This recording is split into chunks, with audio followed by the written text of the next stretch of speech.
నమస్తే అన్న. నమస్తే అమ్మా. నమస్తే. బాగున్నారా? బాగున్నాం.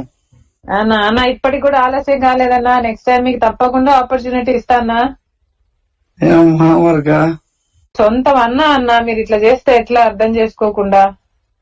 నేనేదో డబ్బుల కోసమో మా టీం ఏదో డబ్బుల కోసమో బిల్లిబాబును చేశామనేది వాస్తవం కాదు కదన్నా.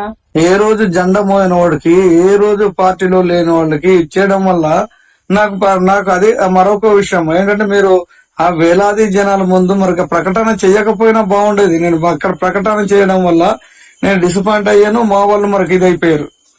దానివల్ల అన్నీ తెలుసు అన్న, మీకు అన్ని తెలుసు.